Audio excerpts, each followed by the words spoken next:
Howdy guys, welcome to just what's essentially a test of the new camera hardware and a little preview review for the 79Bike Falcon GT.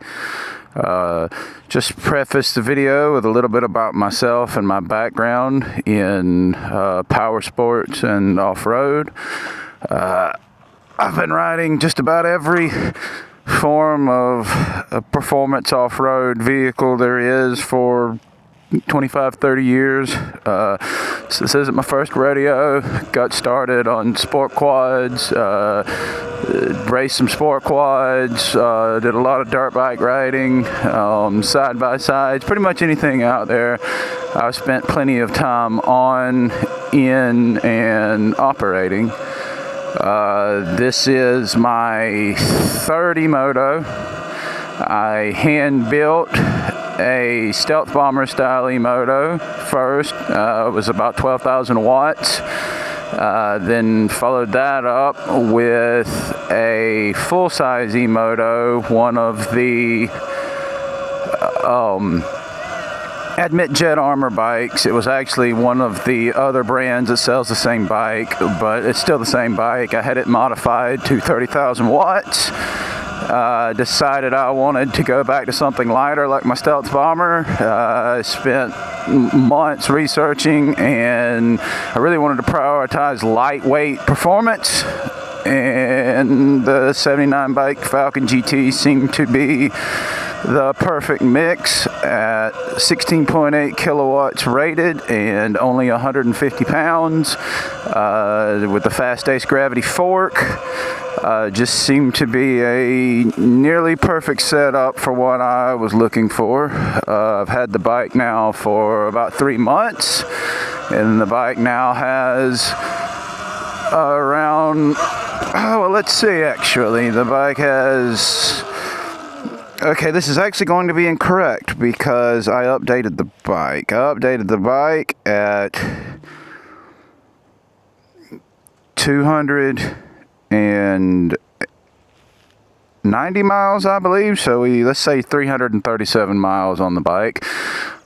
Basically every mile of that has been as fast as I can possibly go off-road. A lot of single track, a lot of high-speed flow trail. This is just a little enclosed area near my neighborhood where I do a lot of practice laps. If anybody's seen my posts on Facebook and I refer to lap times, this is my little quote-unquote test track area back here. I will do a lap of it momentarily. This is just, like I said, just a preliminary video, just testing out the equipment and just to give initial thoughts on this bike. I think there are some misconceptions about the Falcon GT. I think it is a very purpose-built machine compared to other bikes. It's a very heavily trail-oriented bike. That explains a lot of the positives and a few of the shortcomings of this platform.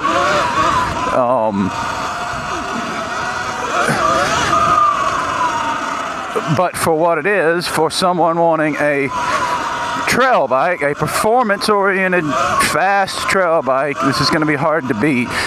And also, I've spent a pretty good deal of time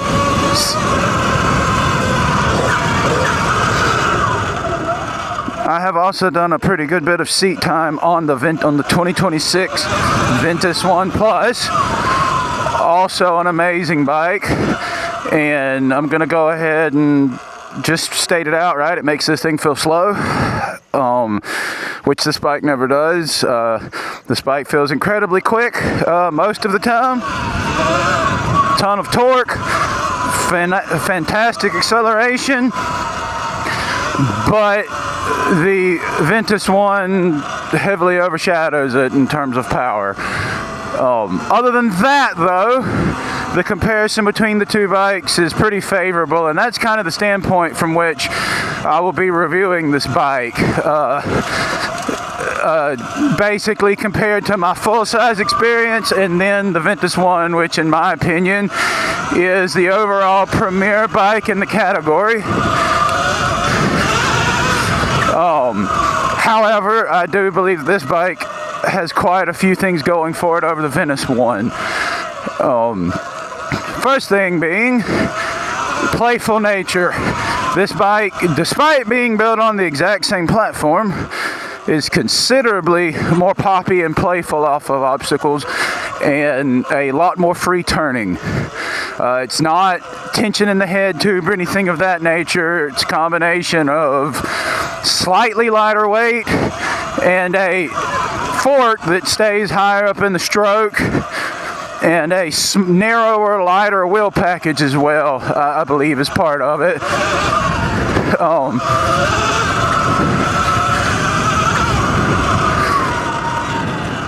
The brakes are absolutely phenomenal. Phenomenal. The best feeling brakes I've ever felt on any bike. Modulation's incredible. They're absolutely one finger. Never feel any need for a second finger for any hard pull. It's, if I need to stop, it is the slightest little pull of the finger back to lock the rear tire.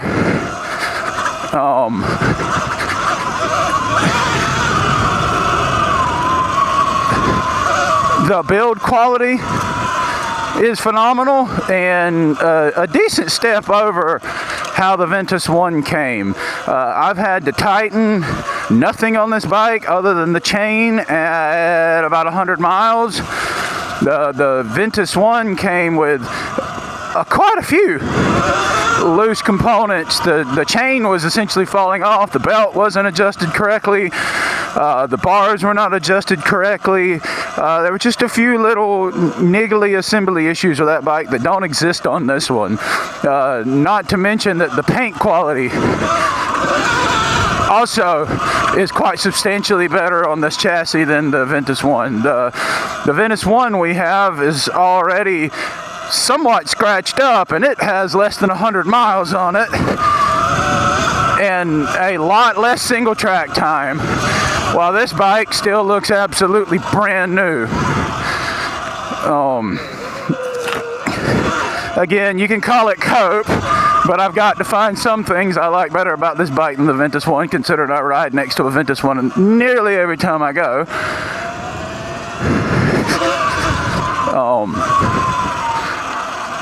These stock tires are a mixed bag. The front tire is doo-doo butter, like genuine booty cheeks. It's a mild mountain bike style tire.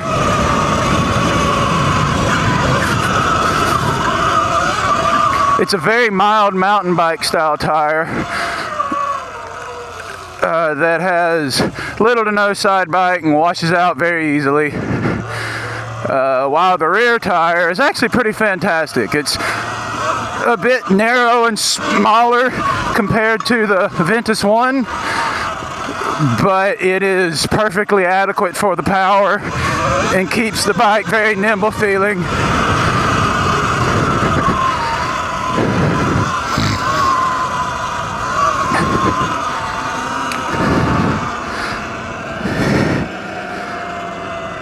One of the biggest surprises with this bike, though, when comparing to the Ventus One and other platforms, to me, which I really didn't expect, is I actually prefer the suspension setup on this bike from the factory. The Fast Ace Gravity Fork, not Fast Ace 2.0. There are a lot of reviews and videos out there that state this bike has the same suspension as the Falcon Pro, and that is not the case.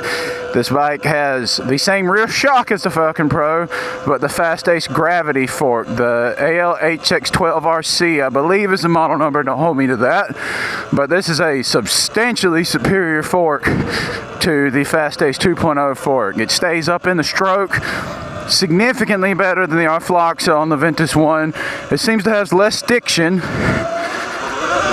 and be better over just fast repeated chop than the Gravity Fork, and the linear 60-pound spring that comes in this bike just doesn't sag down the way the Ventus One does from the factory.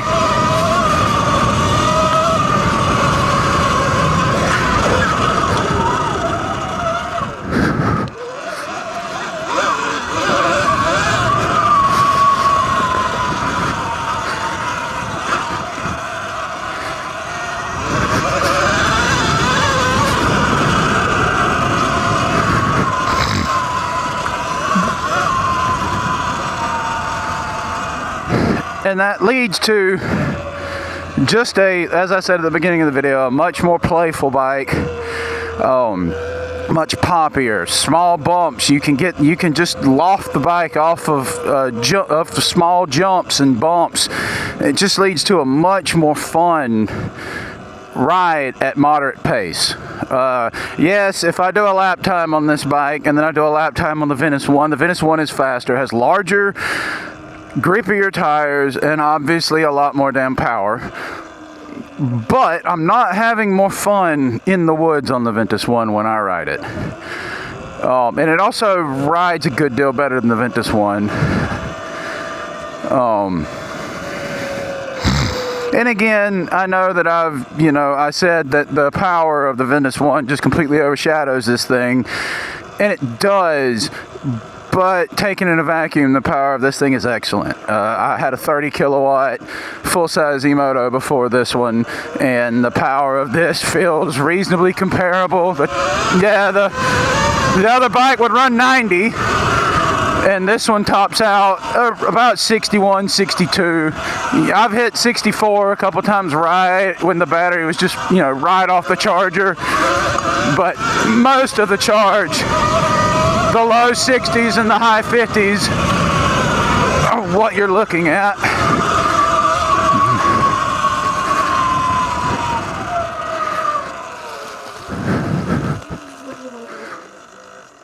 As to how this bike compares to bikes like the E-Ride Pro 3.0, I think it's favorably. This bike has a decent bit more power because, and I haven't addressed this yet, but according to the display on the bike actually draws a good bit more power than it is rated for. I regularly see peaks, amp draw peaks of 21 kilowatts. Well into the battery cycle. It's not just a straight off the charger kind of deal. I believe the 16.8 kilowatt rating on this bike may be a nominal rating rather than peak. And it feels faster than, it feels like a bigger difference than going from the 12 kilowatts of my other lightweight E-Moto. It feels bigger than it does than it sounds on paper at 16.8 kilowatts. So whether or not, and that's just theoretical on my end, whether or not there's any truth to that, I don't know, and I have no way of proving it. I don't have a dyno to test it.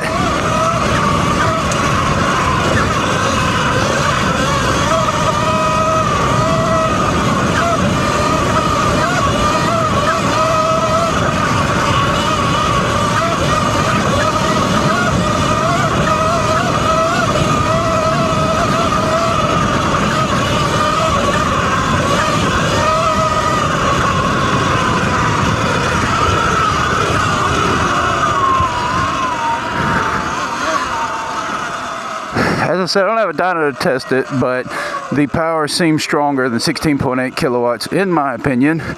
And in comparison to the E-Ride 3.0, what you get here on the plus side is a lighter, more nimble bike with better brakes. The 3.0 has solid brakes. The 3.0 brake setup is very similar to the Ventus 1. They are not as good.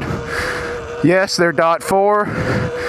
And theoretically, if you drag brake all afternoon wheeling, you may get heat soak in these brakes before the .4 of the Ventus 1 and the 3.0. But in terms of just overall ride quality, the feel, the confidence these brakes inspire, they're just bar none the best I've used. And again, you just get a lighter, more nimble bike with a better fork, substantially better fork. The E-Ride bikes are running a modified variant of the 2.0 fork, while we've got the Gravity here. And the hold up, I mean, this is a blown out whoop section here. The hold up through these whoops is just fantastic. I haven't bottomed once.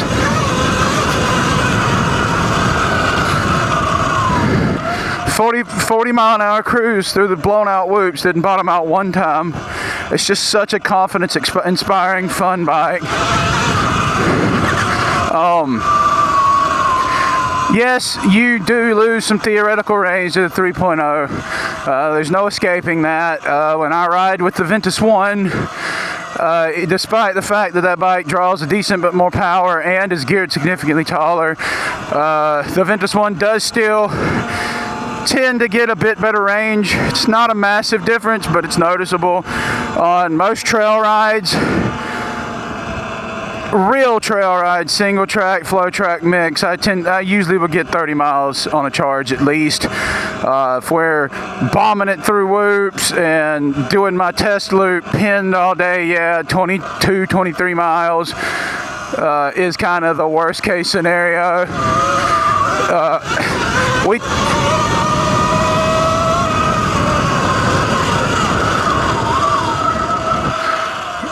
We took the bikes to Silver Lake Park, or Silver Lake Trailhead in the Ocala National Forest. And anybody familiar with that will know that that is as sandy as a trail gets. And I was also running a 21-inch front that day. I'm on the stock tires now, but I have a 21-inch front for really hard trail riding that I swap back and forth from.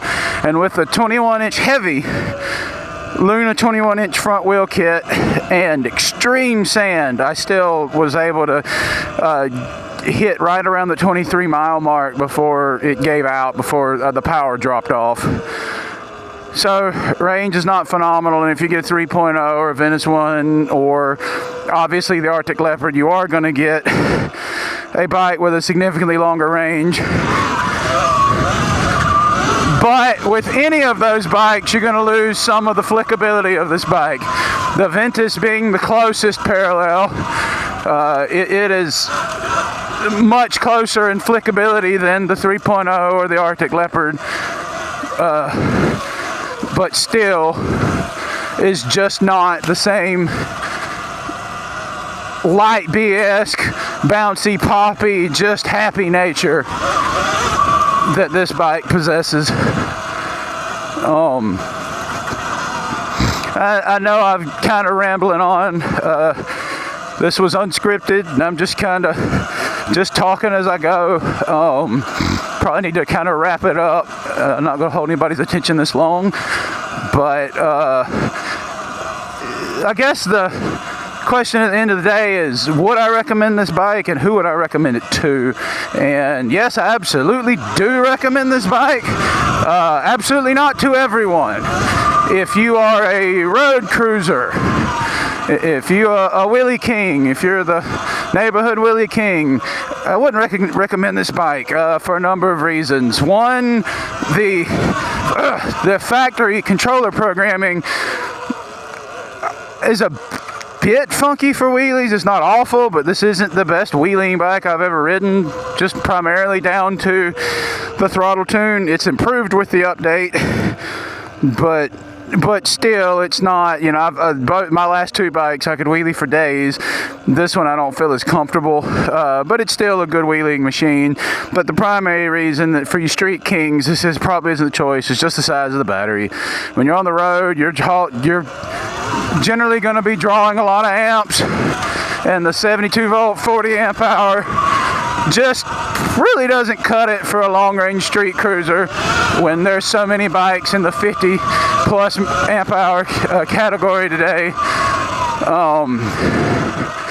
But if you're like me and you're a woods guy and you're going to spend most of your time single tracking or at the track, I think this is actually the perfect lightweight e-moto, especially if you're like me and you have to ride to the trail. When I purchased this bike, it was between the Arctic Leopard and the Falcon GT.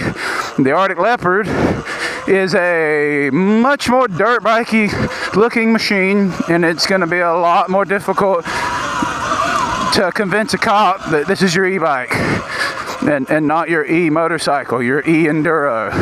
And that was the primary deciding factor between this and the Arctic Leopard. And if you are riding in the woods and solely riding in the woods and never on the road at all, the Arctic Leopard is probably the king, or obviously an Ultra B or another mid-size bike, but I personally prefer lightweight bikes, these ultra lights. And if you are solely going to be riding in the woods, throwing in the back of the truck, taking to the trail, Arctic Leopard all day, the range is unmatched. It is a slightly faster bike.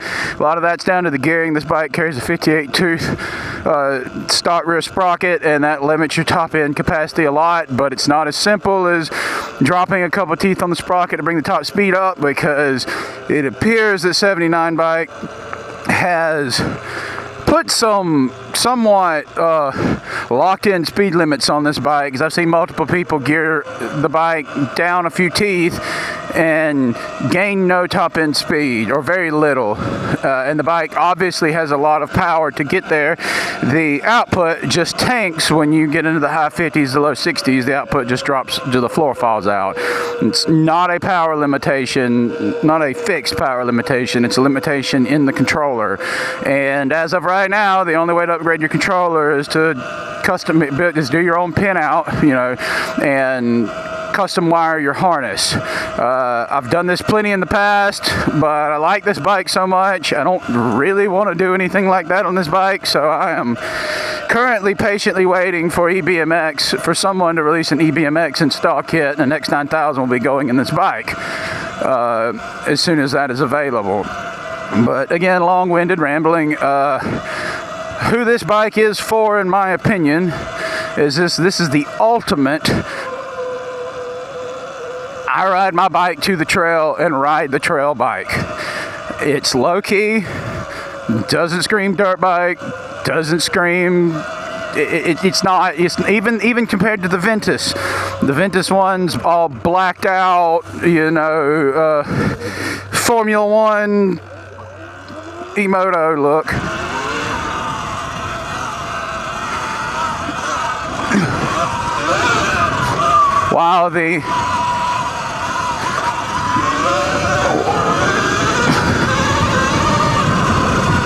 While the GT is a bit friendlier looking, especially in white. So, and I have already had opportunity to pass multiple law enforcement officers with no issue whatsoever, a wave, I actually had one guy ask me how fast it would go. I feel like that would be very different on the Arctic Leopard. And then when you get to the trail, you have of the truly lightweight, light B style Emotos, in my opinion, the best pure trail bike. You've got excellent hold up in the front fork, excellent power, more than you ever need in the woods. You've got the best brakes in the industry as far as I'm concerned, stock brakes, obviously. I'm sure you can put an somebody's going to scream Ultra B brakes, but for a stock bike, they are the best brakes. You've got excellent factory ergonomics.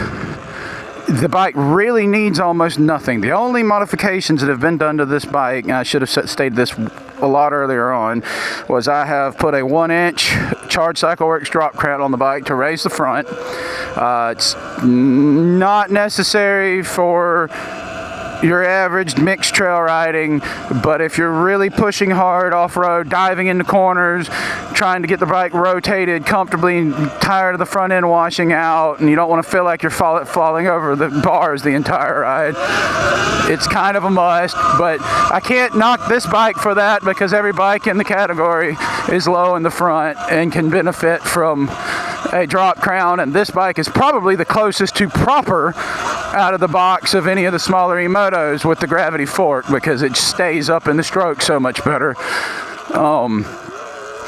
But again, I just think this is the perfect all-around ride to the trail, not a street bike, but ride to the trail and enjoy yourself all day and ride back bike. Is it better than a Ventus one? Obviously not. Is it a better value than the Ventus one? I wouldn't even go that far at the current pricing. You're going to be spending a lot of money if you really want the power. You're going to be the power and the range of the Ventus one. You're really going to be spending a lot of money to get that on par. because even though, yes, you probably can pop a controller in this and have similar power to the Ventus One, at that point your battery capacity is going to become a limitation really quickly. So you're looking at controller and battery at the minimum, and we really don't know yet. You may need a motor upgrade to really bring it on par. Don't know. Haven't seen anybody get to that point of testing with comparable controller capacity, and we don't really know the exact spec on the battery, what the BMS limitations are.